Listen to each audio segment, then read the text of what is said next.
With me is David Fanning, Professor of Music at the University of Manchester, just down the road, and author of books on Shostakovich and Carl Nielsen. And together we have been working on Weinberg's biography for the past 10 years. For David, he has been working for longer than that, but it's been a joint project for the past 10 years. And on my left is Dr. Michelle Assay.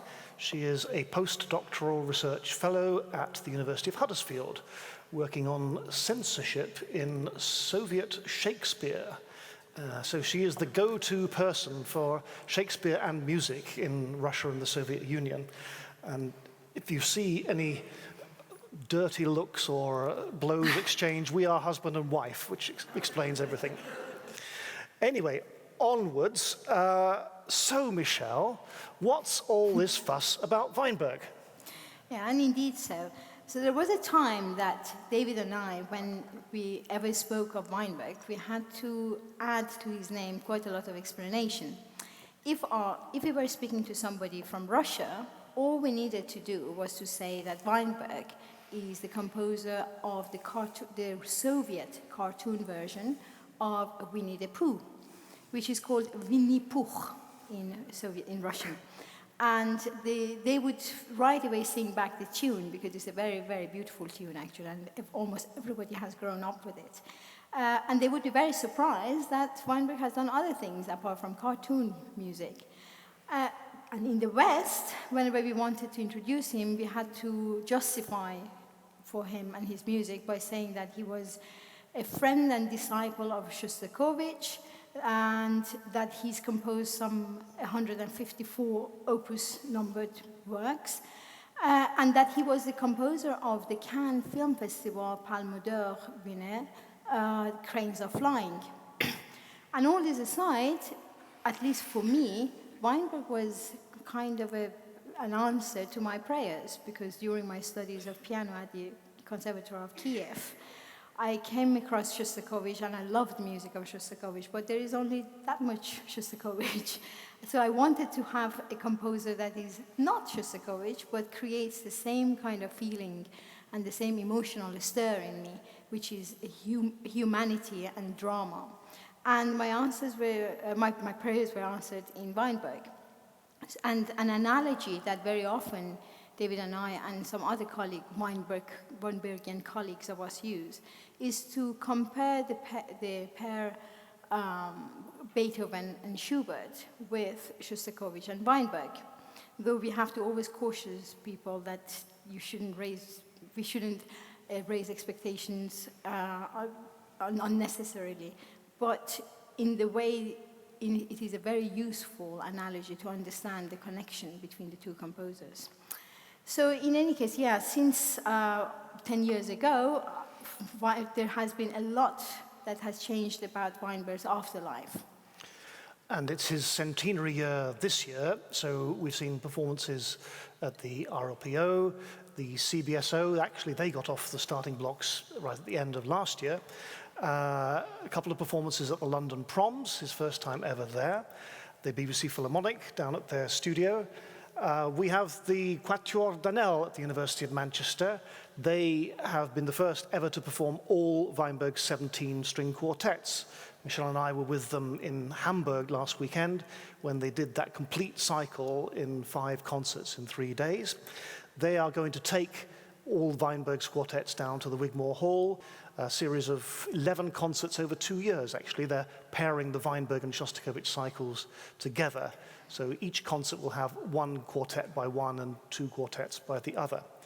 So this resurgence with Weinberg has been happening largely since his death in 1996. And we'll need to talk a little bit more about this. So, first of all, why did he need to be rediscovered in the first place? One of the reasons is that almost always, whenever we mention the name of Weinberg, we also mention the name of Shostakovich. As you just heard, they're doing the concerts also pairing the two. And not that any narrative of Weinberg's life and works could be without giving a special place to Shostakovich. Shostakovich was not only a friend and a great supporter, but also was a great influence. But what we have always tried to show was that the relationship between Weinberg and Shostakovich was friendship rather than teacher and pupil. And the influence was a two-way influence, and it was a dialogue, an artistic or musical dialogue, if you want, rather than a one-way influence from Shostakovich and Weinberg. So for a very long time, Weinberg has been, or was thought as being in Shostakovich's shadow, and even worse, as Shostakovich's epigone. He actually had a very good decade in the 1960s, so he would have been in his 40s in that decade. In the Soviet Union, at least, he was played by Rostropovich and Oistrakh. Kondrashin conducted his works, the Borodin Quartet played him. He called it his starry decade. That sort of lasted some way into the 1970s, but it sort of tailed off somewhat. Even the late Shostakovich was felt to be somewhat old-fashioned towards the end of his life. The younger generation were more interested in more avant-garde music, the likes of Schnittke, Gubaidulina, Denisov, if you know those names.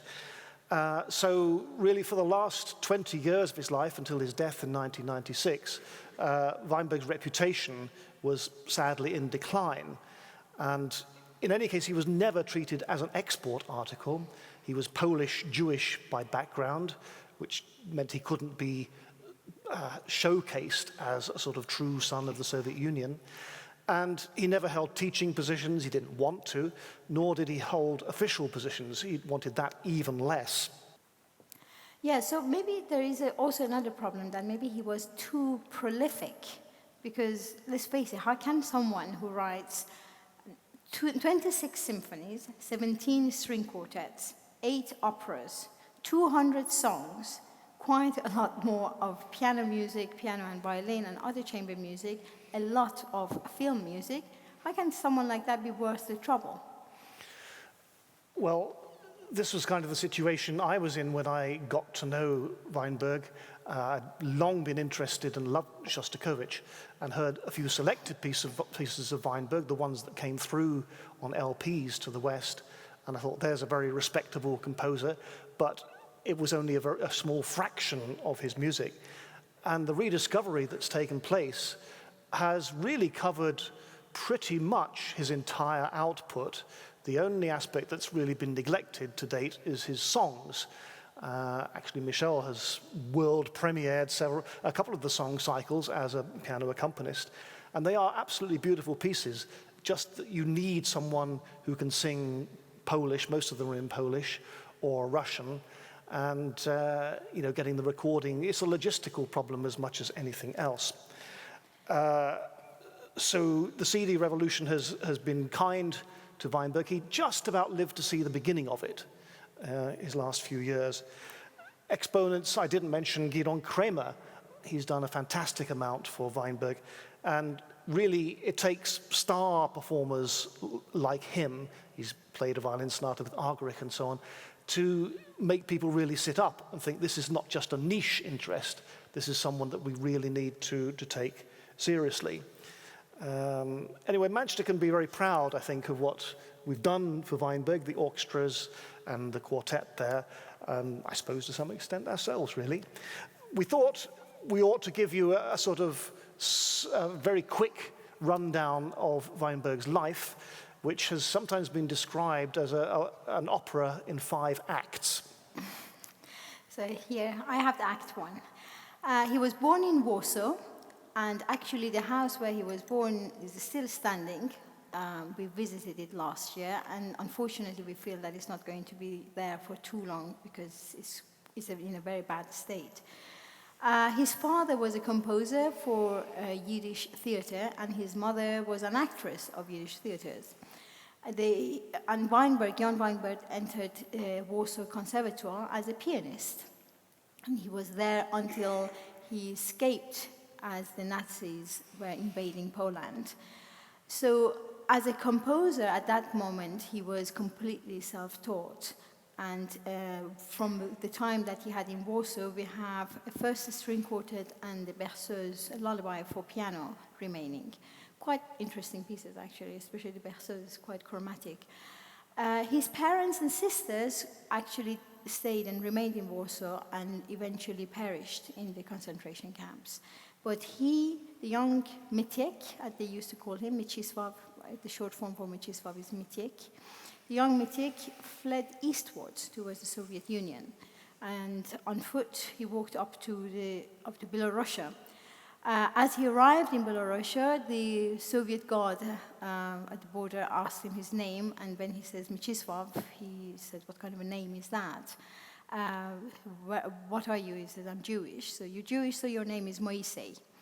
So, and that is a name that he remained with him for quite a long time, until in the early 1980s, he changed it back to the original Polish Mieczysław. Act 2 is the 2 years that he spent in Minsk between 39 and 41. There's not an awful lot to tell here. He started official composition lessons. Up to that point, he was self-taught. So he was taught by a pupil of Rimsky-Korsakov called Vasilis Zolotaryov. And it was a sort of straight-down-the-middle academic training.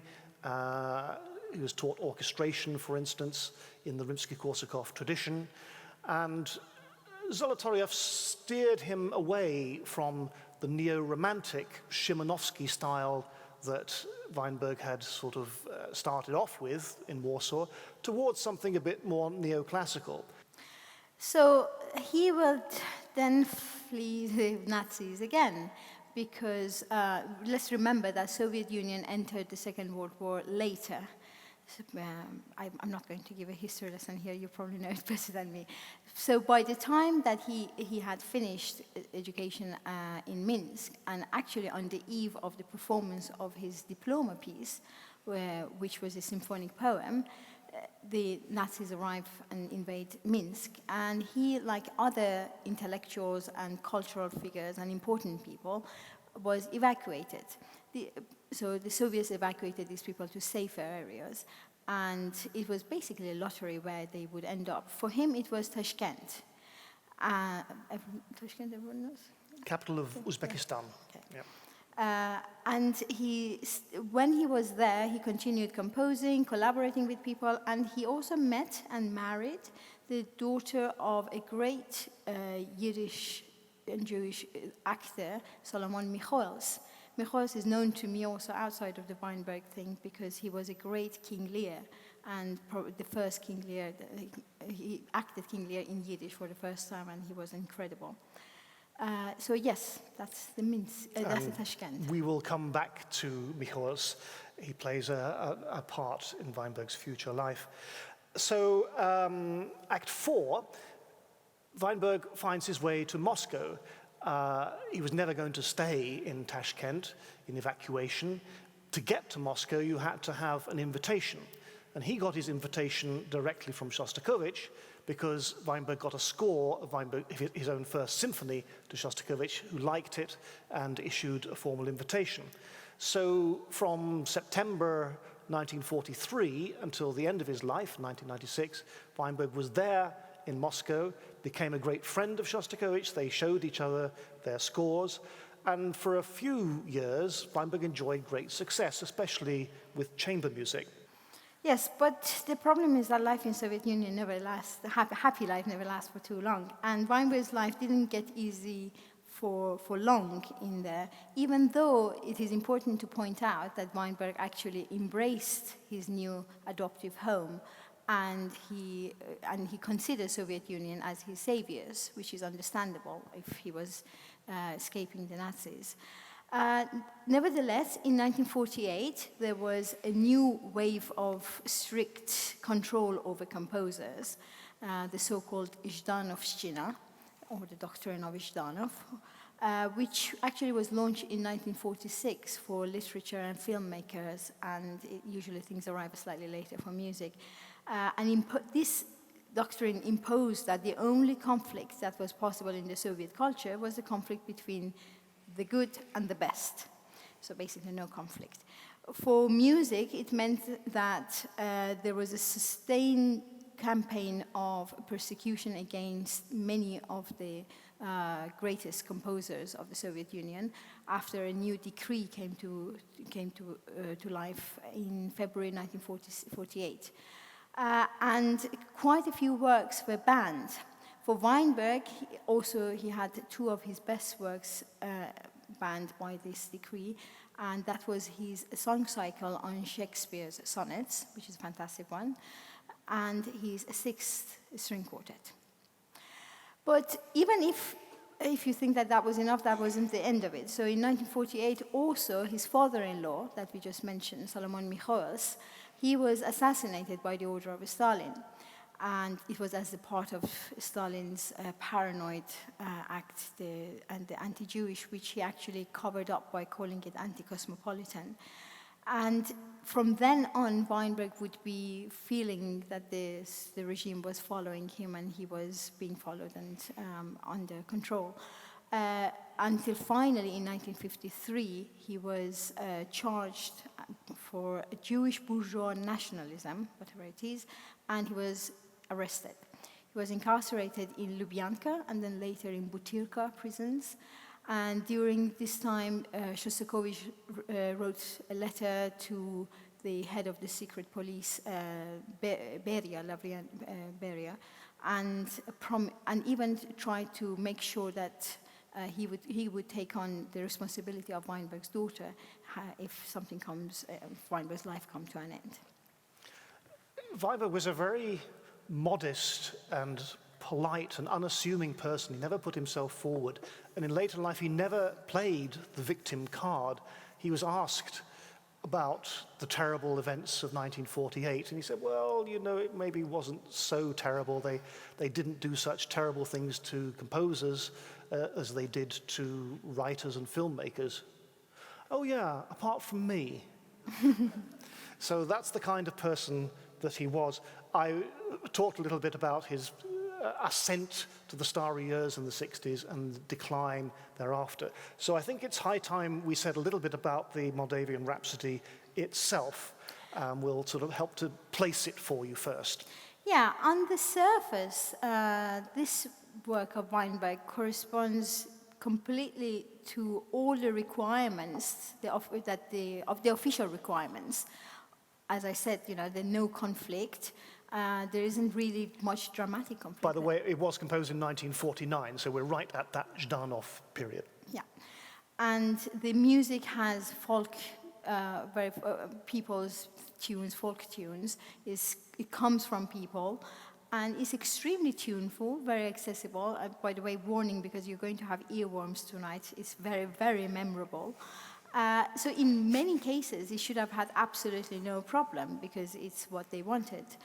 But in reality, probably the fact that the Moldavian and Jewish idioms are very close and that the Rhapsody sounds as much Jewish as anything else in Weinberg's output might have played against the work, as David is going to tell you that the reception of it was not straightforward at all. Yeah, this was a period when Weinberg, like other Soviet composers like Shostakovich, like Prokofiev, Miskovsky, and Khachaturian, indeed, more or less had to compose in a folkloristic style, or at least that was one way to get your work excused and accepted. It shouldn't really have mattered which folk that was, because the Soviet Union was supposed to be one big happy family.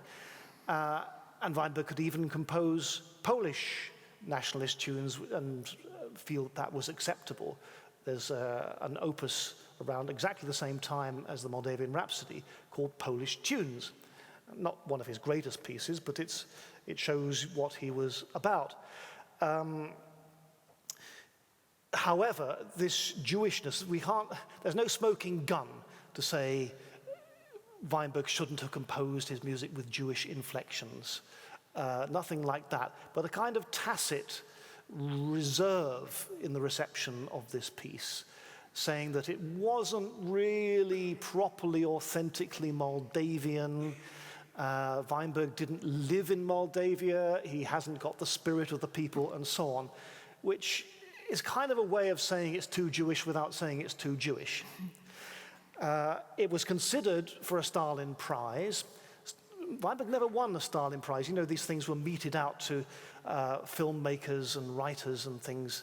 They were actually very prestigious and carried a huge amount of financial reward. Shostakovich got several, Prokofiev got several.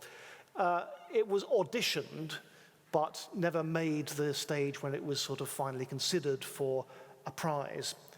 I haven't really got time to tell you. There's a nice story about how he did get a state prize, because he sort of smuggled it in later. He revised 2 string quartets and passed them off as new pieces, as chamber symphonies, got the state prize. This was 1990. Nobody knew that they had actually been composed 50 years earlier.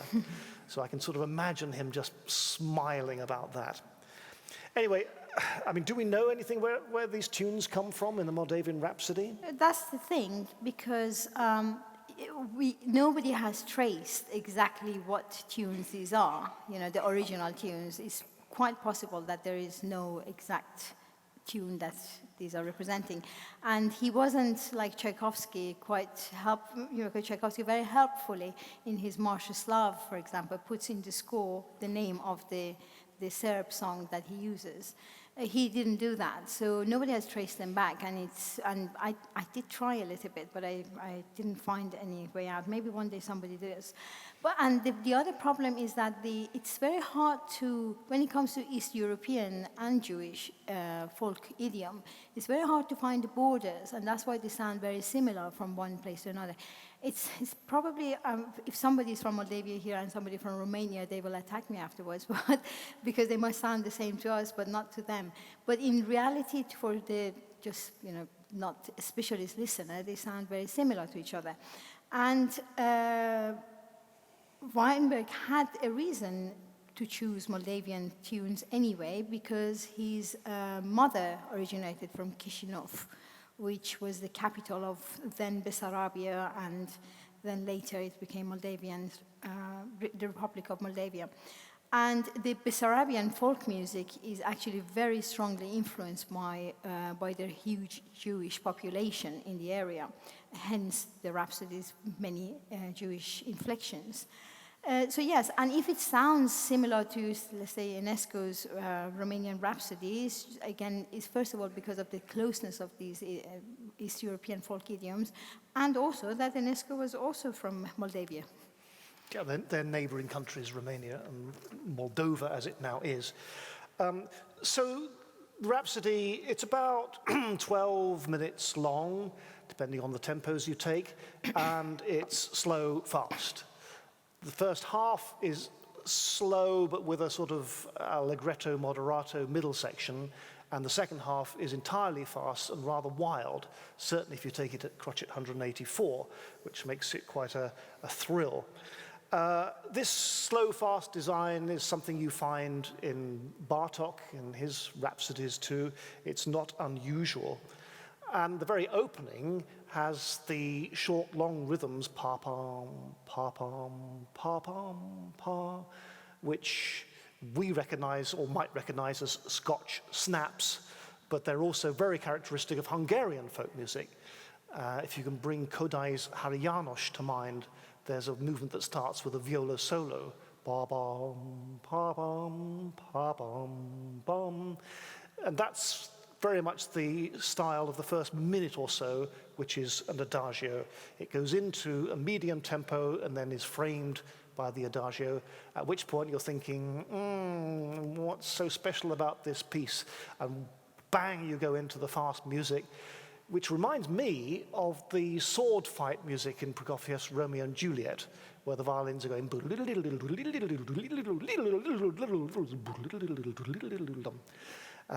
which is rather cool. There are several earworms, as Michel hinted in the fast music. One that sticks in my mind. They're a bit like Khachaturian's Gaiano to me. They are very similar like the Sabre dance. Yeah. Ba ba da ba ba ba ba da da dilla dilla da da dilla dilla dum. Well, maybe I have a very good singer. Well, you've got a favourite one too, haven't you? Oh yeah, but that's a slower.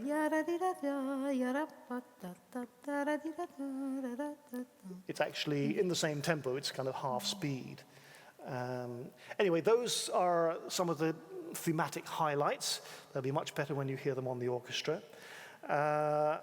There's one more thing to say about the sort of background to the piece, which is that there's a violin and orchestra version which we think has sort of disappeared, and a violin piano which is very much extant, and Oistrakh played it a lot.